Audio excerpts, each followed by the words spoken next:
Hello everyone, అందరికీ నమస్తే. అందరు ఎలా ఉన్నారండి? బాగున్నారా? నేనైతే చాలా బాగున్నానండి. నిన్నే హాస్పిటల్ నుంచి అయితే వచ్చేసాను. ఈ రోజు నుంచి అయితే వ్లాగ్ స్టార్ట్ చేస్తున్నానండి. బట్ నేను ఇంట్లో ఏమీ పని చేయలేదు, ఎందుకంటే అమ్మ ఉంది కదా, ఇంకా అమ్మ రోజు చేస్తుంది. ఇంక ఈరోజు కూడా రెస్ట్ తీసుకుని రేపు నుంచి నా పనులు అయితే నేను చేసుకుంటాను. మన తల్లి ఎలా షానమ్మ ఎలా ఉందో చెప్పు. నీకు బాగుంది. మా షానుకి బాగుందండి. మా షానుకి ఒక 4 days స్కూల్ అయితే సెలవులు ఇచ్చారు. వాళ్ళ స్కూల్లో ఏవో ప్రోగ్రామ్స్ జరుగుతాయంట. ఫోన్లే సెలవులు కూడా ఈ టైంకి ఇవ్వడం మంచిది అయ్యింది అనిపించింది, ఎందుకంటే దానికి హెల్త్ బాగోక స్కూల్కి పంపించట్లేదు. ఇంక ఇదిగోండి మన తల్లి అయితే ఒక 3 days హాస్పిటల్లో ఉండి నిన్నే వచ్చింది ఇంటికి. మనమ్మ చెప్పి ఎలా ఉంది నీకు? బాగుంది. ఇంకా అమ్మని తింటుంది, తిండి తినకుండా అమ్మని ఏడిపించుకుని తింటుంది ఇంకా కదమ్మా. మా చెప్పు, ఏడిపించుకుని తింటావా అమ్మని? సో ఇంకా ఈరోజు వ్లాగ్కి కంటిన్యూ అవుతుందండి. జస్ట్ ఇప్పుడే స్టార్ట్. అమ్మ అయితే గిన్నెలు తోముతుందండి, నేనైతే వంటగదిలో నుంచుని తోమేస్తాను. కానీ మా అమ్మకి అలాగా నుంచుని తోమడం అలవాటు లేక పెద్ద. అమ్మ ఇంటికాడ తోముతా కదమ్మా.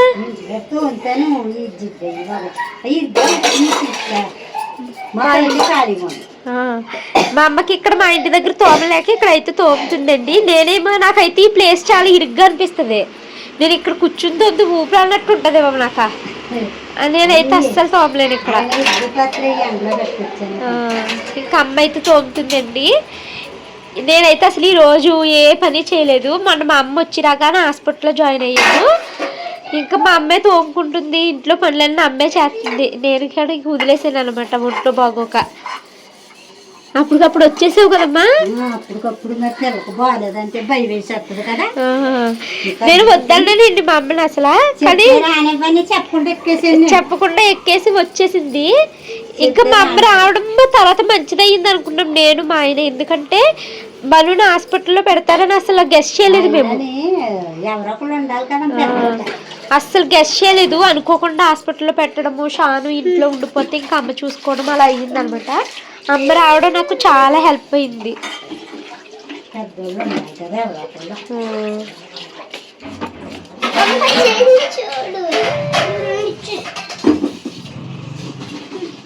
ఇండస్ వ్యాలీలో ఈ మంత్ నేను తీసుకున్న 2 ప్రోడక్ట్లు అయితే మీకు చూపిస్తున్నానండి. ఇది రీసెంట్గా వచ్చిందనమాట, న్యూ అరైవల్ అనమాట ఇండస్ వ్యాలీలోని. ఇది try steel stainless steel strainer అండి. ఇది నేను దేనికోసం తీసుకున్నాను అంటే, అన్నం నేను వారుస్తాను కదండి, అన్నం వార్చుకోవడం కోసం అయితే తీసుకున్నాను. ఒక స్టీల్ తెపాలో యూజ్ చేస్తాను, అది అందులో అన్నం ఉన్నప్పుడు అల్యూమినియం యూజ్ చేస్తున్నాను కదా, దాన్ని కూడా రీప్లేస్ చేసేసే అని చాలామంది అడుగుతున్నారు. ఇంకా అన్నం వార్చుకోవడానికి ఇది ఉంటుందనేసి తీసుకున్నానండి. దానికి మనకి సేఫ్టీ లాక్స్ కూడా వచ్చినాయి అనమాట. నెక్స్ట్ తీసుకున్న ప్రోడక్ట్ అయితే ఇదండి. చిన్నది తాలింపు వేసుకోవడానికి లేదు, పెద్దది పెట్టాల్సి వస్తుంది కదా అనేసి ఈ చిన్నదైతే తీసుకున్నాను. ఇది మెయిన్ నేను ఎక్కువగా పప్పు వండుతూ ఉంటాను కదండి, పప్పుచారు లాంటివి. సో అలా తాలింపు వేయడానికి ఉండట్లేదు అనేసి ఇదైతే తీసుకున్నాను అనమాట. ఈరోజేం పప్పు వండట్లేదు, జస్ట్ మీకు చూపిస్తున్నానండి. ఇదిగోండి. ఇంకా నేనైతే ఈరోజు ఈ కొత్తది తీసుకున్నాను కదా, దీంట్లోనే వంట చేద్దాము ఎలా వస్తుందో అనేసి అనుకుంటున్నాను. ఇది నేను మెయిన్గా తీసుకోవడానికి రీజను, అల్యూమినియంది అన్నానికి వాడుతున్నాను కదండి. చాలామంది కామెంట్స్ పెడుతున్నారు అది కూడా రీప్లేస్ చేసి, అల్యూమినియం మంచిది కదా బావని, అన్నం అందులో వండకు అని ఇలాగ కామెంట్లు పెడుతున్నారు. అండ్ ఆ అన్నం తెప్పాలి ఎప్పుడో నా పెళ్ళెప్పుడుదండి, 10 years అయిపోతుంది అనేసి ఇంకా మారుద్దాము. మనకి ఎలాగ ఇండస్ వ్యాలీ నుంచి మంత్లీ ఒక ప్రోడక్ట్ వస్తుంది కదండి, అందుకని నేను ఇది తీసుకున్నాను అనమాట. ఇందులో అన్నం అయితే 2 గ్లాసులు కడిగి పెట్టానండి బియ్యము. అన్నం చక్కగా ఉడికింది అండ్ వార్చుకోవడం కూడా చాలా ఈజీ అండి. ఇది వరకు తెపాల ఆవిరి మీదకి వచ్చేసేది, ఇది చక్కగాని ఈ చిల్లుల్లో నుంచి వాటర్ అయితే వస్తుందన్నమాట. చాలా బాగుంది. అన్నం మొత్తం వార్చేసాక చూపిస్తానండి. ఈరోజు అమ్మ కూర అయితే చిక్కుడుకాయ టమాటా కూర అయితే వండుతుందండి. నేను మీకు ఈ కడాయి మీరు చాలా వ్లాగుల్లో చూసుంటారు, అయినా చాలామంది అడుగుతున్నారు కాబట్టి ఇది కూడా ఒకసారి చూపిస్తున్నానండి. ఇది tri-ply stainless steel kadai with glass lid అనమాట. ఇది నేను తీసుకుని చాలా నెలలు అవుతుంది. ప్రతిరోజు మీరు నా వ్లాగులో రెగ్యులర్గా చూసే ప్రోడక్ట్ అయితే ఇదే కదండి, ఎక్కువగా ఇందులోనే వండుతాను. ఇది అప్పుడు తీసుకున్నదండి. ఇది మీకు ఇప్పుడు చాలామంది అడుగుతున్నారన్నమాట దీని లింక్ ఇమ్మని. దీని లింక్ కూడా కామెంట్లో పిన్ చేస్తానండి. ఇండస్ వ్యాలీలో ఏ ప్రోడక్ట్ అయినా కూడా స్టీల్ క్వాలిటీ చాలా బాగుంటుందండి. నేను న్యూగా తీసుకున్న ప్రొడక్ట్స్ అండ్ రెగ్యులర్గా యూజ్ చేసి కడాయి లింక్ అయితే కామెంట్లో పిన్ చేస్తాను. ఇండస్ వ్యాలీలో మీరు షాపింగ్ చేయాలి అనుకున్నప్పుడు నాకు కోడ్ BP12 ఉపయోగిస్తే మీకు ఎక్స్ట్రా 12% డిస్కౌంట్ అయితే వస్తుందండి. ప్రొడక్ట్ లింక్స్ అన్ని డిస్క్రిప్షన్లో ఇస్తా. అన్నం కూర అయితే వండడం అయిపోయిందండి. ఇంక షాను మనం అన్నం తింటానంటే వాళ్ళకి వడ్డిస్తున్నాను. చూసారా ఫుడ్ అయితే మాత్రం ఎంత మంచిగా అయ్యిందో. 100% టాక్సిన్ ఫ్రీ అండి ఇండస్ వ్యాలీ ప్రొడక్ట్స్ అన్నీని. నేను మీకు చాలా వ్లాగ్స్లో అయితే చెప్పాను కదా, నాకు వచ్చిన ఈ అగారో ప్రోడక్ట్లన్నీ మా అమ్మకి చూపించుకోవాలి డైరెక్ట్ కానీ, అమ్మకి ఇవి పెట్టాలి అనేసి నాకు చాలా కోరుకుంటుంది అనేసి. అయితే అమ్మ చాలా అర్జెంటుగా వచ్చేసిందండి. నేను రమ్మని కూడా అనలేదు హైదరాబాదు. ఇక్కడ నాకు బాగోక, ఆయనకి బాగోక, పిల్లలకి బాగోక ఇబ్బంది పడిపోతున్నాను అనేసి అప్పటికప్పుడు వచ్చేసింది. అమ్మ వచ్చిన నెక్స్ట్ డేనే మేము ఇంకా హాస్పిటల్లో జాయిన్ అయ్యామా. ఇంకా అమ్మతో నేను టైం స్పెండ్ చేసింది ఏమీ లేదు. ఈరోజు ఉంటుంది అనుకుంటే అమ్మేమో సాయంత్రానికి వెళ్ళిపోతాను అనేసి టికెట్లు చేయించేసుకుంది. ఇంకా అమ్మతో టైం స్పెండ్ చేసింది చాలా తక్కువ. అమ్మ ఉండేలాగా వస్తే మొత్తం నేను అగారో ప్రోడక్ట్లు అమ్మకి మసాజ్లు అవి పెట్టాలి, అమ్మకి కాళ్ళు ఎక్కువ లాగుతాయి కదా అనేసి అనిపిస్తుంది. అయితే అమ్మేమో అసలు ఉండదండి. ఇంకా ఎలాగో ఇప్పుడు వెళ్ళిపోతావు, వంట పని అన్నీ అయిపోయింది కదమ్మా, కాసేపు రెస్ట్ తీసుకో, ఇదిగో ఎలాగ పెట్టుకో కాళ్ళు అనేసి పెట్టాను అనమాట. ఈ ప్రోడక్ట్ మీకు ఎప్పుడో ఒకసారి చూపించాను. మా తమ్ముడు వాళ్ళు వచ్చినప్పుడు కూడా దీన్ని అయితే యూజ్ చేస్తూ ఉంటారండి. ఇది Agaro royal air compressive foot massager అండి. చాలా బాగుంటుంది. మనకి దీనికి బ్యాటరీ ఇస్తారు. ఇలా మనము బ్యాటరీతో ఆపరేట్ చేసుకోవచ్చు, లేదు అనుకుంటే డైరెక్ట్ డిస్ప్లే దగ్గర కూడా మనం ఆపరేట్ చేసుకోవచ్చు. దీంట్లో మనకి H1 నుంచి H5 వరకు మోడ్స్ ఉంటాయి. టైం ఇంక్రీజ్ డిక్రీజ్ ఆప్షన్స్ కూడా ఉంటాయండి. నేను అమ్మకి పెట్టాను అనమాట. అమ్మకి పాదాలు నొప్పులు వస్తాయండి, షుగర్ ఉంది కదా, అండ్ అమ్మకి ఏంటంటే ఆర్థరైటిస్ కూడా ఉంది, ఆటో ఇమ్యూన్ డిసీజ్. సో ఇంకా అమ్మకి కాళ్ళు ఎక్కువగా లాగుతూ ఉంటాయి అనమాట. ఇంకా అమ్మ ఇలాగా ఆరెంజ్ తింటూ రెస్ట్ తీసుకుంటుందండి.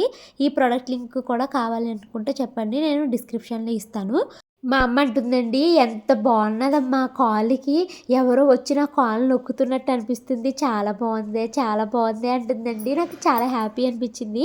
ఇంకా అగారోలో ఫుట్ స్పా మసాజర్ ఒకటి ఉందండి. దాన్ని కూడా అమ్మకి పెట్టాలి అనుకున్నాను. ఎందుకంటే షుగర్ ఉన్న వాళ్ళకి ఎక్కువగా అరికాళ్ళు పగిలిపోతూ ఉంటాయి కదండి, చాలా జాగ్రత్త తీసుకోవాలి. మా అమ్మ అసలు మా అమ్మ మీద మా అమ్మ శ్రద్ధే తీసుకోదనమాట. నేను ఆ క్యాలస్ మొత్తము రిమూవ్ చేసి అమ్మ కాలు శుభ్రంగా చేయాలి అనేసి ఎప్పటి నుంచి అనుకుంటున్నాను. ఇంకా మా అత్తయ్య మా మావయ్య వస్తే వాళ్ళకి కూడా పెట్టాలి, వాళ్ళకి చూపించాలనుకుంటాను. కానీ వాళ్ళు అసలు మొత్తం మా ఇంటికి రావడమే మానేశారు. నాకైతే మాత్రం మా అమ్మకి అలాగ కొద్దిసేపు అయితే అది పెట్టి చూపించడం నాకు చాలా హ్యాపీ అనిపించిందండి. చాలా బాగా నచ్చేసింది. మా అమ్మకి భలే నొక్కుతుంది బాబు ఇది, నా బంగారు తల్లి కష్టపడి అన్నీ సంపాదించుకుంది అని ఇలాగ చాలా హ్యాపీ ఫీల్ అవుతుంది అనమాట. నేను ఈ ప్రోడక్ట్లైనా ఉంటాయి కదా మనకి ఎప్పటికైనా అనేసి చక్కగా వచ్చిన కాడికి అన్నీ చేసుకుంటున్నానండి. అయితే కొంతమంది చాలా రచ్చిపోతున్నారు. ఒక్కొక్క దానికి వాచ్ ఇలాగా వేస్తాను నేను, ఈ వ్లాగ్లోనే కుదిరితే చెప్తానండి. ఇంకా అమ్మ అయితే ఈవినింగ్ టైంలో పిల్లల కోసం గొంతు పొంగనాల్లాగా వేసింది అనమాట, ఇడ్లీ పిండి కొంచెం మిగిలిపోతేని. ఇంకా అమ్మ అయితే పడుకుందండి, కాసేపు పడుకోనివ్వని అనేసి నేనైతే మిగతా పనులు అయితే పూర్తి చేసుకుంటున్నాను. నాకు ఈరోజు హెల్త్ చాలా బాగుందండి. చాలా రోజుల తర్వాత నా శరీరం తేలికగా అనిపిస్తుంది నాకు. ఎందుకంటే ఈ పిల్లలకి బాగోపోయిన తర్వాత నేను చాలా అలసిపోయానండి. మెయిన్ నాకు నిద్ర లేదండి. నైట్లు పిల్లలకి బీభత్సంగా ఫీవర్ వచ్చేసేది. ఆ పిల్లల కోసం లెగడము, వాళ్ళకి సిరప్లు వేయడము, వాళ్ళ బాడీ టెంపరేచర్ బాగా హీట్ ఎక్కిపోతూ ఉంటే పిల్లలకి వెట్ క్లాత్ అలా పెడుతూ ఉండేదానండి. అస్సలు నిద్ర ఉండేదే కాదండి నాకు.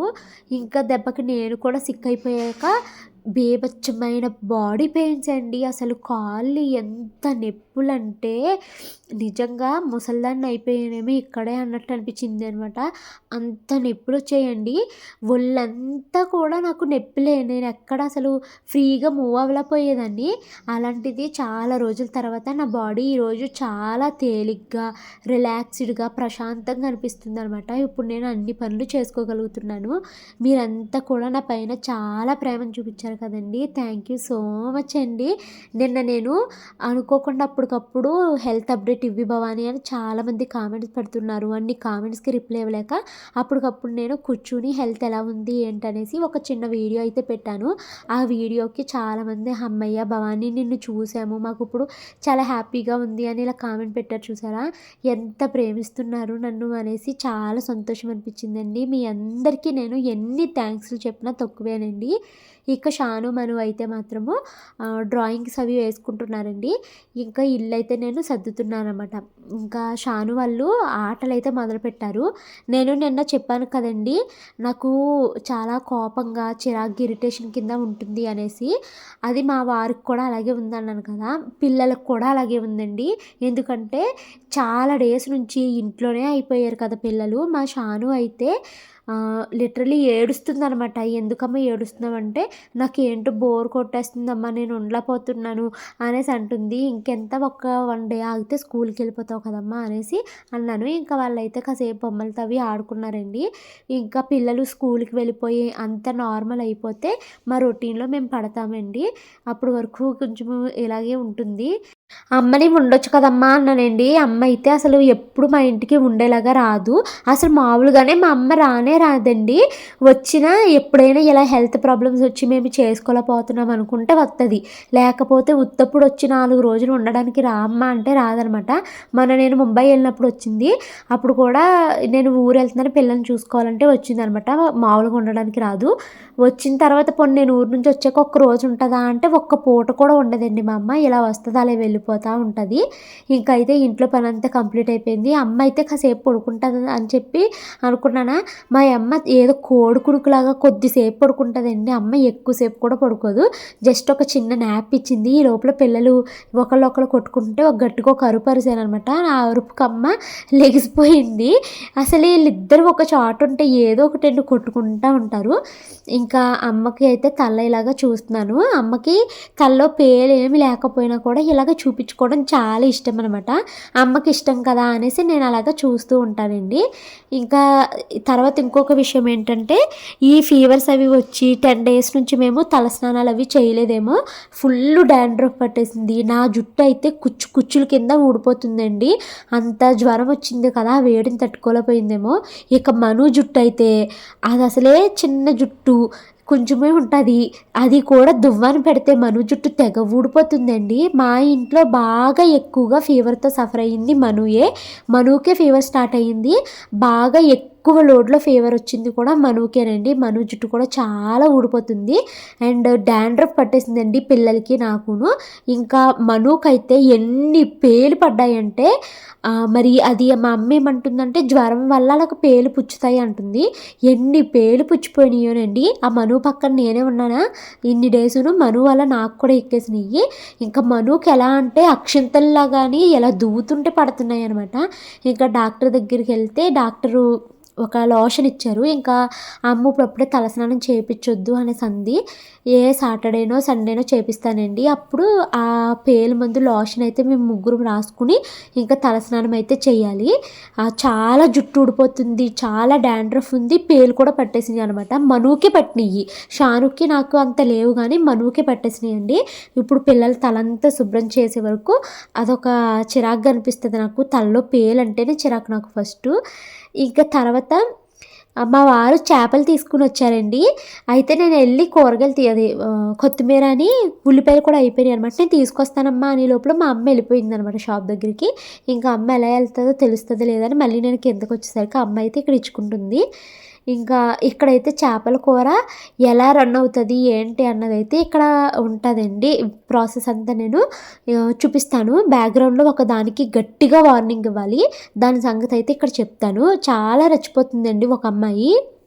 ఈ అమ్మ చేసిన ఈ చేపలు గ్రేవీ అండ్ ఇంకొకటి చేపల ఫ్రై పెట్టిందండి.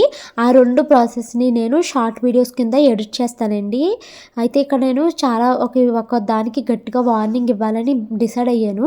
అది పోలే కదా అని ఊరుకుంటున్నానండి. పోనీలే ఏదో బతుకుతుందిలే నా పేరు చెప్పుకుని అనేసి ఊరుకుంటుంటే చాలా రెచ్చిపోతుంది అనమాట ఒకటి. సో దానికి ఇంకా నాకు అసలు చాలా ఎమోషనల్గా వీక్గా ఉన్నానేమో, దానికి గట్టిగా వార్నింగ్ ఇచ్చి తీరాల్సిందే అని అనిపిస్తుందండి నాకు. ఆ పెంట మొఖం దాని ఫోటో నేను థంబ్‌నెయిల్‌లో పెట్టాను. మీరంతా చూడండి. ఇంక ఇక్కడ వీడియోలో అయితే నేను ఇంక్లూడ్ చేయట్లేదు దాని ఫోటో. నేనెప్పుడో 8 మంత్స్ క్రితము నా మీద ఒక వీడియో చేసిందండి అది. నేను చూసాను. పోతే పోనీలే ఈళ్ళు నా మీద ఆధారపడి దాంట్లో ఇంకొక బెగ్గర్ ఎక్స్‌ట్రా యాడ్ అయ్యింది అనేసి నేను దాని గురించి లైట్‌గా ఊరుకున్నాను. దట్ టూ నేను ఊరుకోవడానికి ఇంకొక రీజన్ ఏంటంటే, దానికి ఇంట్లో ఒక ఆటిజం బేబీ ఉందండి. దానికి అమ్మాయికి ఒక బేబీ ఉందనమాట పాప. పాప ఏంటంటే పుడతంతోటే ఆటిజంతో పుట్టింది. సరే ఆటిజం పిల్లలు పేరెంట్స్‌ని చాలా విసిగిస్తారండి. వాళ్ళకి ఒక మాట చెప్పింది అర్థం కాదు. సో, ఏడిపిస్తూ ఉంటారు. ఆ ఫ్రస్ట్రేషన్ ఏదో అందరి మీద తిడుతూ వీడియోస్ పెడుతూ ఏదో పెట్టుకుంటుందిలే పోతే పోనీ అనేసి నేను ఊరుకున్నాననమాట. అంటే ఆ ఫ్రస్ట్రేషన్‌ని ఇలాగ వీడియోస్ రూపంలో చూపించుకుంటుందిలే అనేసి వదిలేసానండి నేను. ఎప్పుడో 8 మంత్స్ బ్యాక్ అయితే ఫస్ట్ వీడియో అయితే చూసాను. ఇంకా తర్వాత అప్పుడప్పుడు నా మీద వీడియోలు పెడుతూ ఉంటది. లేదు అంటే ఇంక వేరే అదర్ క్రియేటర్స్ ఉంటారు కదా! తన బతుకే అందరి మీద పడి ఏడ్చి బతికే బతుకనమాట. మీకు గులకరాళ్ళ క్వీన్ బాగా తెలుసు కదా మీ అందరికీ. దాని మీద చాలా వీడియోస్ పెట్టాను. ఆ గులకరాళ్ళ క్వీన్‌కి ఇది బెస్ట్ ఫ్రెండ్ అనమాట ఇది. ఇంకా అందరి మీద పడి ఏడుస్తూనే బతికండి. నేను ఒక్కటే అనుకుంటాను, అమ్మ కూడా నాకు తరచు ఒక మాట చెప్తదండి. మనము చేసే మంచి పనులే మన పిల్లలకి శ్రీరామ రక్షలమ్మ కాస్తది. మనం ఎప్పుడు మంచి పనే చేయాలి. ఒకళ్ళని ఒక మాట అనొద్దు. ఒకళ్ళ మీద పడి బ్రతకాలని మనం చూడొద్దు అనేసి అమ్మ అయితే నాకు తరచు చెప్తదండి.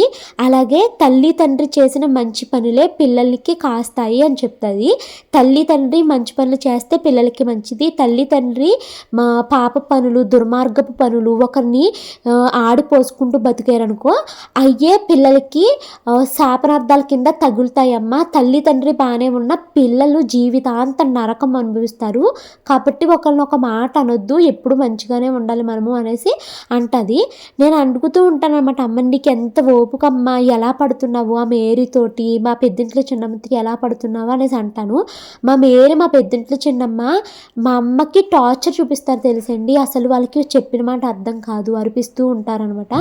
ఎలా పడుతున్నావు, వదిలేయచ్చు కదా, ఏదైనా అనాథాశ్రమంలో అయ్యి వదిలేయచ్చు కదా అంటే, లేదు అలాగా వదలను, వాళ్ళని నేను చూడడం వల్లే ఈరోజు మీ అందరికీ మంచి జీవితం వచ్చింది, మంచి లైఫ్ ఉంది, మీ లైఫ్లో మీరు హ్యాపీగా ఉంటున్నారు అంటే దానికి కారణం ఇలాంటి వాళ్ళని చూస్తున్నందుకు దేవుడు నా పిల్లలకి మంచి జీవితాన్ని ఇచ్చాడు అనేసి అమ్మ చెప్తూ ఉంటుందన్నమాట. సో నేను ఎప్పుడు మనం ఒకరిని విషయాల్లో ఇన్వాల్వ్ కాకుండా మన పని మనం ఏదో చూసుకుని మన బ్రతికేదో మనం బ్రతికితే మన లైఫ్ బాగుంటుంది అనేసి అమ్మ చెప్పిన మాటలు బట్టి నేను అదే అనుకుంటానండి. అయితే ఇప్పుడు ఇది ఉంది కదా, దీని పేరు నేను మెంటల్ పిల్ల అని పేరెట్టానండి.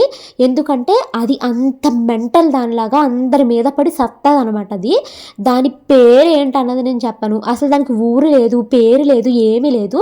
ఏదో ఒక మెంటల్ పిల్ల ఛానల్ అని ఒకటి క్రియేట్ చేసుకుని పెట్టుకుంటుంది అనమాట. ఒకటి కాదు 2-3 ఛానళ్ళు ఉన్నాయి. ఇలాగ అందరి మీద పడి ఏడుస్తూ ఉంటే ఛానల్ ఎక్కడ నిలుస్తా చెప్పండి. యూట్యూబోడు తీసేస్తా ఉంటాడు దాని ఛానల్ని, కొత్త ఛానల్ పెట్టుకుంటుంది. ఇంకా దాని ఫ్రస్ట్రేషను అంటే కూతురు ఇంట్లో బాగా ఏడిపిస్తూ ఉంటుందేమో పాపము. ఆ పిల్ల ఫ్రస్ట్రేషన్ అంతా ఇక్కడ వీడియోల మీద చూపించుకుంటూ ఉంటుంది అనమాట అమ్మాయి. అయితే పోతే పోనేలే ఇంట్లో పిల్ల టార్చర్ పడలేక ఏదో అలా చేసుకుంటుంది కదా అనుకున్నాను. ఇప్పుడు ఇంట్లో నీకు పిల్ల సరిగ్గా లేదా, ఊరి మీదకి వచ్చేసి అందరి మీద పడిపోయి వాళ్ళు అలాంటి వాళ్ళు వీళ్ళు ఇలాంటి వాళ్ళు అని నేను మాత్రం చాలా గొప్పదాన్ని, నేను పెద్ద పత్తిత్తు శిరోమణి అనేసి దాని గొప్పలది చెప్పుకుంటూ ఇతరులనేమో తక్కువ చేస్తూ కించపరుస్తూ ఇష్టం వచ్చినట్టు మాట్లాడుతూ వీడియోస్ అయితే పెట్టేస్తుంది. ఇది ఎవరైతే మంచిగా వ్యూస్ వస్తూ పాపులర్ అవుతూ ఉంటారో వాళ్ళందరి మీద పడి ఏడుస్తా వాళ్ళేమో ఇష్టం వచ్చినట్టు ఎన్నైనా మాట్లాడుతుందండి. ఎవరైనా తిరిగేసి నీ బతికేదు, నువ్వు బతకొచ్చు కదా, ఇంట్లో నీ ఆల్రెడీ కొంతమంది ఇలా కామెంట్స్ పెట్టారనమాట. ఇంట్లో నీ పిల్ల సరిగా లేదు, ఎందుకు అందరి మీద పడి ఏడుస్తావు, నువ్వు ఎంత అందరి మీద పడి ఏడుస్తావో నీ గోలంతా నీ పిల్లకి తగిలేస్తుంది కదా, ఎందుకు ఇది అని కొంతమంది కామెంట్స్ పెడతా ఉంటారండి. ఎవరైనా ఇలా కామెంట్ పెట్టారంటే దీనికి రగిలిపోద్ది. మరి ఇది అందరినీ ఇష్టం వచ్చినట్టు ఇప్పుడు వాళ్ళు కష్టపడి ఇన్ని సంవత్సరాల నుంచి సంపాదించుకున్న పేరుని ఇది క్షణాల్లో తీసేస్తుందా ఇష్టం వచ్చినట్టు మాట్లాడేసి? మరి దీన్ని ఎవరైనా ఒక్క మాట అంటే ఒక్క నెగిటివ్ కామెంట్ తట్టుకోలేదా? ఎవరైనా ఒక నెగిటివ్ కామెంట్ పెడితే ఆ నెగిటివ్ కామెంట్ని పట్టుకుని ఏడుసేత్తు పొలం అనేసి నన్ను ఎలా అనేసారు అలా అనేసారు అనేసి పెద్ద ఇదైపోయి వాళ్ళని తిట్టేస్తూ ఉంటుందా. ఇదైతే మాత్రం పెద్ద పెద్ద క్రియేటర్స్ అందరిని తీసుకొచ్చేసి అలాగేది అది ఇలాగా అనేసి వాళ్ళ పేర్లు అయితే తీసేస్తుందా. మరి ఇది ఎక్కడ న్యాయం చెప్పండి. ఇప్పుడు నేను ఒక్కటే అంటాను, ఇది మీకు కోపం వచ్చినా ఏమొచ్చినా ఆ పిల్లకి వెనకాల ఒంట్లో బాగాలేదు, ఆటిజంతో ఉంది, ఆ పిల్లకి ఎక్కువ కేర్ పెట్టాలి. అలా కాదు ఒక 4-5 క్రియేటర్ని రోజు తీసుకుంటుంది, ఆ 4-5 తిడుతూ ఏడుస్తూ బ్రతుకుతుంది. ఇది ఎంత ఏడుస్తుందో ఇతరుల మీద అంత వచ్చి దీనికి తగలకపోయినా పిల్ల సఫర్ అయిపోద్ది. ఎందుకంటే ఆ అమ్మాయికి ఎక్కువ టైంని తల్లి కింద తను స్పెండ్ చేసి తన్ని మాటలతోనో ఆటలతోనో ఇంప్రూవ్ చేయాలి. నువ్వే అందరి మీద పడి ఏడుస్తూ బ్రతుకుతూ ఉన్నావు అనుకో, ఇంకా పిల్లని ఎప్పుడు కేర్ తీసుకుంటావు. ఇంకా అందరు ఉసురు వచ్చేసి ఆ పిల్లకి తగులుతుందేమో, ముందు అది చూసుకో. నీ బతుకు నువ్వు చూసుకో, నా బతుకు మీద నువ్వు తర్వాత పడిది. కానీ నేనైతే ఒక్కటే మాట చెప్తున్నాను, ఇప్పుడు ఈ వీడియో చూసి రేపు పొద్దున ఊగిపోతా 100 వీడియోలైనా పెడతాను నాకు తెలుసు. ఎందుకంటే నీ మెంటాలిటీ అలాంటిది. నువ్వు 100 మందిని 100 మాటలు అనేయచ్చు, కానీ ఒకళ్ళు వచ్చి నేను ఒక మాట అంటే నువ్వు తీసుకోలేవా, నీకు వాచిపోద్ది. రేపు నుంచి షార్ట్లు పెడతాను నీ మీద, కాస్ట్కో నేను నీకు ఇప్పుడే సవాల్ ఇస్తున్నాను. అది పోలే కదా అని 1 ఇయర్ నుంచి ఏదో ఒకటి చేసుకొని నా మీద ₹1 వస్తే ఆ పిల్లని హాస్పిటల్ చూపించుకుని బ్రతుకుతుందిలే అనేసి వదిలేశాను. ఏ రోజైతే నువ్వు నా మీద రెచ్చిపోతూ వీడియో పెట్టావో, నా ఫ్రెండ్ నాకు అవి వాట్సాప్లో పంపించింది, నేను ఇప్పుడు వరకు నీ ఛానల్ని మళ్ళీ వచ్చి చూసిందే లేదు. నా ఫ్రెండ్ ఎవరు భవాని నీ మీద ఇలా వీడియోలు పెడుతుంది, ఎలా తిడుతుంది అంటే నిన్ను అనేసి నాకు పంపించింది అనమాట. చూడు, నువ్వు నన్ను అన్న ప్రతి మాట తిరిగి నీకే వచ్చి తగులుతుంది. నేను అది పోలే చిన్నపిల్లలు, నీ పిల్లల ఏదో ప్రాబ్లం ఫేస్ చేస్తున్నావు కదా అనేసి నేను వదిలేశాను. నువ్వు చేసే ప్రతి పాపపు పని, అందరినీ పట్టుకుని తిట్టే తిట్టులు నీ పిల్లకే తగులుతాయేమో ఒక్కసారి ఆలోచించుకో. ఆల్రెడీ నీకు చాలామంది కామెంట్స్లో చెప్పారు, ఇంట్లో ఒంట్లో బాగాలేని పిల్ల ఉంది, ఎందుకు ఇలాంటి అందరి మీద పడి ఏడుస్తున్నావు, ఆ పిల్లని సరిగ్గా చూసుకో, నువ్వు అనే మాటలన్నీ నీ కూతురికి తగులుతాయి. తల్లి తండ్రి చేసేది పిల్లలకి పాపంలా తగులుతుంది అన్నారు. ఏ జన్మలో ఏ పాపం చేసావు, ఇప్పుడు అలాంటి పిల్ల పుట్టింది. ఇప్పుడైనా పిల్లతో నువ్వు టైం స్పెండ్ చేయక అందరి మీద పడి పొలమని రోజుకి 4-5 వీడియోలు అందరి మీద పడి ఏడు చేస్తున్నావు. మళ్ళీ నీవన్నీ నిజాలు అంటున్నావు. ఎదుటోళ్ళు ఒక మాట అంటే తట్టుకోలేవు. నీకెందుకమ్మా, ఎవరు బ్రతుకు ఎలా ఉంటే నీకెందుకు, నువ్వెవత్తువో నాకు తెలియవు, నీ పేరేంటో నాకు తెలీదు, నీ ఊరేంటో నాకు తెలీదు. నేనేదో నా డైలీ రొటీన్ బ్లాగ్ నేను చేసుకుంటున్నాను. నీకు నచ్చిందా చూడు, నచ్చపోతే పో, అంతే తప్పించి ప్రతిసారి నన్ను తీసుకొచ్చావంటే నేను ఊరుకోను. మిగతా క్రియేటర్స్ ఊరుకుంటే ఊరుకోమను, నేనైతే ఊరుకోను. ఈ రోజు నుంచి ఒక 1 వీక్ నువ్వే నా ఛానల్ కంటెంట్ అయిపోతావు, నీకు వాచిపోతుంది చెప్తున్నాను. ఈరోజు వీడియో చూసి రేపు పొద్దున్న నువ్వు 10 వీడియోలు పెడతావు నాకు తెలుసు. నువ్వు ఎంత పెట్టుకున్నా కూడా అవన్నీ తిరిగి వచ్చి నీకు నీ కుటుంబానికే తగులుతాయి. నువ్వు నన్ను అన్న ఏ ఒక్క మాట నాకైతే తగలదు. ఇదేదో పెద్ద సిఐడి ఆఫీసరో మరి సిబిఐ ఆఫీసరో మరి తెలీదు, దీనికంట నా గురించి ఇన్ఫర్మేషన్ వచ్చేసిందంట. నీకెవడిచ్చాడో ఇన్ఫర్మేషన్ పెంటముఖందానా? నేను ప్రతిది ఉన్నట్టు, అది నిజమైతే నిజంగా, అబద్ధమైతే అబద్ధంగా, ఏదైతే జరిగిందో నా లైఫ్లో ప్రతిది నేను విడమర్చి నా ఆడియన్స్కి నేను షేర్ చేసుకుంటాను. నీకెవడొచ్చి ఇన్ఫర్మేషన్ ఇచ్చాడే? బొక్కలో ముఖం వేసుకుని నా ఛానల్ ఓపెన్ చేసి నా ఛానల్లో ఉన్న ఇన్ఫర్మేషన్ తెలుసుకుని దాన్ని నువ్వు వీడియోస్ తీసుకుంటావు. అయినా నీకు ఎవడిచ్చాడు నా ఫొటోస్ని వాడుకునే ఆ రైట్? నీకు ఎవడిచ్చాడు? నువ్వు పెంటం ఉండవు కాబట్టి నా ఫొటోస్ని నా వీడియోస్ని వాడుకుంటున్నావు. నీకు ఓన్ టాలెంట్ లేదు. నీకు ఓన్ టాలెంట్ లేక అందరి మీద పడి బ్రతుకుతున్నావు. నా కింద బతికే ఒక బెగ్గర్వి, నా కాళ్ళ కింద చెప్పుతో సమానం నువ్వు. నీలాంటి పోరంపోకుతో నాకు ఎందుకని ఇన్ని రోజులు ఉపదిలేశాను. కానీ ఈ రోజు నుంచి నీకు ఒక 4-5 షార్ట్స్లో వాచిపోయేలాగా ఇస్తాను. తర్వాత అదిపోలే అనేసి వదిలేస్తాను తప్పించి ఇంకా నిన్ను పట్టుకుని ఎవ్వడం ఉండడు. ఎందుకంటే నువ్వు దిగజారిపోయిన దానివి, నీలాగా దిగజారిపోవడం నాకైతే అలవాట్లేదు. అయినా నా లెవెలే వేరు. నీలాంటి పెంట ముఖాల గురించి అసలు మాట్లాడడం కూడా టైం వేస్ట్. కాకపోతే నీకు ఒక ఇన్ఫర్మేషన్ ఇస్తున్నాను, ఏంటంటే తల్లి తండ్రి చేసే మంచి పనులే పిల్లలకి తగులుతాయి. తల్లి తండ్రి చేసే పాపమే పిల్లలకి పాపంలాగా, వాళ్ళకు ఒక శాపంలాగా తయారవుతుంది. నువ్వు ఏదో జన్మలో చాలా పెద్ద చేయరాని పాపం చేసావు, స్టిల్ ఇప్పటికీ చేస్తున్నావు. నువ్వు చేసే పాపాలు నీ పిల్లలకి తగులుతున్నాయి. నువ్వు ఇదే కంటిన్యూ చేసావంటే జన్మలో నువ్వు ఇలాగే అనుభవిస్తావని నేను చెప్తున్నాను. ఇది శాపనార్థం అనుకుంటావో లేకపోతే నీకు ఇన్ఫర్మేషన్ అనుకుంటావో ఏదైతే అనుకో, నేను అయితే చాలా గట్టిగా నమ్ముతాను. మనం మంచి పనులు చేసామంటే మనము మన ఫ్యామిలీ అయితే హ్యాపీగా ఉంటుంది. ఇతరుల మీద పడి ఏడుస్తూ ఇతరులు ఎదిగిపోతున్నారు, వాళ్ళ ఛానల్కి వ్యూస్ వచ్చేస్తున్నాయి, వాళ్ళు మంచిగా ఉన్నారు, వాళ్ళ పిల్లలు మంచిగా ఉన్నారు అనేసి ఇతరుల మీద ఏడ్చాము అంటే మన బ్రతుకే అంతకంతగా దరిద్రంగా తయారవుతుంది.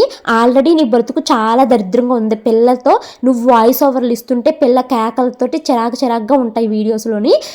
ఇప్పుడు ఇంకా అనుభవిస్తావు. ఇక్కడ నేను నీ పిల్లని ఏమాత్రం కించపరచట్లేదు. ఆ పిల్ల గురించే నేను ఇన్ని రోజులు ఆగాను. సంవత్సరం బట్టి నువ్వు నా మీద ఎన్ని వీడియోలు చేసినా కూడా నేను ఆగాను. ఇంకా నేనైతే నీకు ఇది ఒక వార్నింగ్ అనుకుంటావా, లేకపోతే ఒక మంచి సలహా చెప్పాను అనుకుంటావా, ఏదో ఒకటి అనుకో. మనము తల్లి తండ్రిగా మనం చేసేవి మంచి పనులైతే మన పిల్లల్ని దేవుడు కాస్తాడు. మనం చెడ్డ పనులు చేశామంటే మనం చేసే పాపాలు మనం అనుభవించమంట, మనం వచ్చే వెనకాల తరాలలో అనుభవిస్తారంట. నువ్వు ఏ తరంలో పాపం చేసావో ఇప్పుడు ప్రజెంట్ చేస్తున్నావో అందుకు ఆ పిల్లల సఫర్ అవుతుందేమో. ఇప్పటికైనా మానుకో, అందరి మీద బతికి ఏడవకో. ఆల్రెడీ ఆటిజంతో ఉన్న చాలామంది పేరెంట్స్ మా పిల్లలకి ఆటిజం ఉంది, వాళ్ళ సిమ్టమ్స్ ఇవి అవి ఇవి అని చెప్పి చాలామంది వీడియోస్ అయితే పెట్టి మంచిగానే ఎర్నింగ్ అయితే చేసుకుని ఆ పిల్లలకి ట్రీట్మెంట్ అయితే ఇచ్చుకుంటున్నారు. నీకు ఆ ఆప్షన్ ఉంది కదా, నువ్వు అలా పెట్టుకోవచ్చు కదా. అలా పెట్టుకోకుండా ఎందుకు అందరి మీద పడి ఏడ్చి వస్తావు? నువ్వు ఎంత ఏడుస్తావు అదంతా నీకు నీ పిల్లలకి తగులుతుంది, చూసుకో. ఇప్పుడు ఇక్కడితో ఆపలేకపోతే నీకు ఎంతమంది పిల్లలు పుడితే అంతమందికి కూడా తగులుతుందేమో. నీ ఛానల్ అంతా ఒక్కసారి నీ ఛానల్ చూసుకో. అందరి మీద పడి ఏడవడం తప్పించి ఆ ఛానల్లో ఒక్క వీడియో కూడా మంచిదైతే లేదు, ఓకేనా? నేనైతే ఇప్పటికే చెప్తున్నాను, ఒకరి మీద పడి ఏడవకు, అది తిరిగి నీకు నీ పిల్లలకే తగులుతుంది. ఇది ఇంకొకసారి చెప్తున్నాను, అందరి మీద పడి ఏడుస్తున్నావు, తిరిగి నీకు నీ పిల్లలకే తగులుతుంది. మనం మంచి పని చేస్తే మంచిగానే జరుగుతుంది. మనం ఒకరి మీద పడి ఏడుస్తూ ఉంటే అది పిల్లలకి తగులుతూ వస్తుందంట.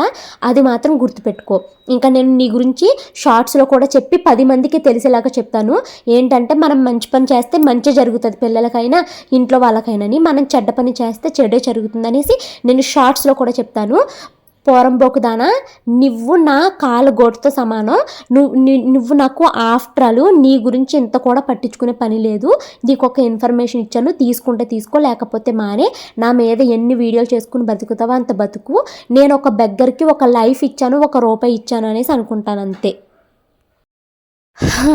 భవానీ చాలా ఫ్రస్ట్రేషన్ అయిపోయింది అనుకుంటున్నారు కదా. నిజంగానండి, ఫ్యూ డేస్ అంటే నాకు ఇంట్లో బాగోకపోయినప్పటి నుంచి నేను ఈ నెగిటివ్ కామెంట్స్ వీటన్నిటిని ఎక్కువగా రిసీవ్ చేసుకోలేకపోయాను. ఎందుకంటే చాలా ఎమోషనల్గా వీక్ అయిపోయాం మేమంతాని. ఎందుకు ఇలాగా రిపీటెడ్గా ప్రాబ్లం వస్తుంది, అసలు తగ్గట్లేదేంటి, నిజంగా ఒక తుఫానే వచ్చి చుట్టేసిందేమో అన్నట్టుగా అయిపోయింది నాకు ఈ 10 డేసును. ఆ అమ్మాయిని నేను చాలాసార్లు అబ్జర్వ్ చేశాను, అదిపోలే అని ఊరుకున్నాను. చాలా రచ్చిపోతుందండి నా మీద వీడియోస్. ఆ అమ్మాయి ఛానల్ ఏంటి అని ఎవరు అడగొద్దు, నేనైతే చెప్పను. ఎందుకంటే నా ఛానల్ నుంచి ఇంకా ఆ పిల్లకు ఒక్క వ్యూ కూడా వెళ్ళాలని నేను అనుకోవట్లేదు. సో నేను ఛానల్ నేమ్ అయితే ఏమీ చెప్పను. సో నేను ఏమైనా వీడియోలో తప్పుగా మాట్లాడితే నన్ను క్షమించండి. చాలా కోపం వచ్చి నేనైతే మాట్లాడేశాను. ఇంకా ఈవినింగ్ అయితే అయిపోయిందండి. అమ్మనైతే రైల్వే స్టేషన్లో దింపడానికి నేను మా వారు వచ్చాము. షాను అయితే ఇంట్లో వాళ్ళ ఫ్రెండ్స్ ఉంటే వాళ్ళతో అయితే ఆడుకుంటుంది. అమ్మనైతే ఇంకా ట్రైన్ అయితే ఎక్కిచ్చేసాను అనమాట. నేను వీడియోలో కోపంలో నేను ఆ పిల్లని ఒక్క మాట అనలేదండి. ఆ చిన్న పాపని నాకు అనే ఉద్దేశం కూడా లేదు. కాకపోతే ఈ పిల్ల చేసే అన్ని పాప పనులేనండి, అవి తగులుతాయి అనేసి ఒక్క మాట అయితే చెప్పాను అంతే. అమ్మనైతే నర్సాపురం ట్రైన్ ఎక్కిచ్చేసి మేమైతే ఇంటికి వచ్చేసామండి. ఈ వ్లాగ్ అయితే ఇక్కడ ఎండ్ చేస్తున్నాను. ఈ వీడియో నచ్చితే కనుక లైక్ చేసి కామెంట్ చేయండి. Thank you so much watching this video. By good night.